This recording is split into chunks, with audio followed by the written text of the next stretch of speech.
ইরানের বিরুদ্ধে উত্তেজনার মধ্যেই চীন সফরে যাচ্ছেন মার্কিন প্রেসিডেন্ট ডোনাল্ড ট্রাম্প। বেইজিং সফরে যাওয়ার আগে ট্রাম্প সাংবাদিকদের জানান, ইরান যুদ্ধ খুব দ্রুতই শেষ হবে এবং এরপরই বিশ্ববাজারে তেলের দাম কমতে শুরু করবে। ইরানকে পারমাণবিক অস্ত্র অর্জনের সুযোগ দেওয়া হবে না বলে আবারও জোর দিয়েছেন ট্রাম্প। বলেন, চীনের প্রেসিডেন্টের সঙ্গে ইরান ইস্যুতে দীর্ঘ আলোচনা করবেন তিনি।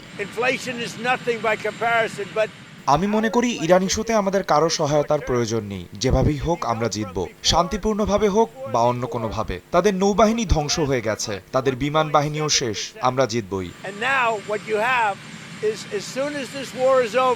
চীন সফরে যাওয়ার আগে ট্রাম্প আরও বলেন, তেহরানের হাতে পারমাণবিক অস্ত্র গেলে পুরো বিশ্ব বিপদে পড়বে। একই সঙ্গে হরমুজ প্রণালীতে ইরানি বন্দরগুলোর বিরুদ্ধে মার্কিন অবরোধকে শতভাগ কার্যকর বলেও দাবি করেন মার্কিন প্রেসিডেন্ট।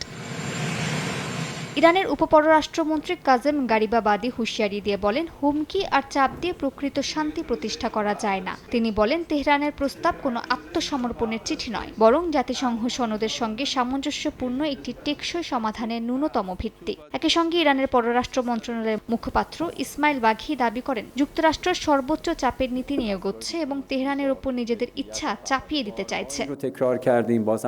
এদিকে পাকিস্তানের পররাষ্ট্রমন্ত্রী ইসহাক দার চীনের পররাষ্ট্রমন্ত্রী ওয়াং ইর সঙ্গে ফোনালাপে ইরান যুক্তরাষ্ট্র উত্তেজনা নিরসনে ইসলামাবাদের মধ্যস্থতার বিষয়টি তুলে ধরেছেন। চীন পাকিস্তানের এই ভূমিকাকে সমর্থন জানিয়েছে। তুরস্কের পররাষ্ট্রমন্ত্রী হাকান ফিদানও বলেছেন, আঙ্কারার সবচেয়ে বড় অগ্রাধিকার এখন যুদ্ধবিরতি টিকিয়ে রাখা, কারণ নতুন করে যুদ্ধ শুরু হলে বিশ্ব অর্থনীতি ও জ্বালানি নিরাপত্তা আরও বড় সংকটে পড়বে।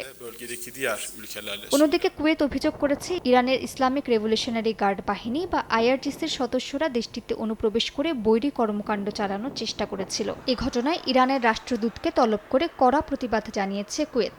একই অভিযোগের নিন্দা জানিয়েছে কাতারও। মালিহা সুহরওয়ার্দী, সময় সংবাদ।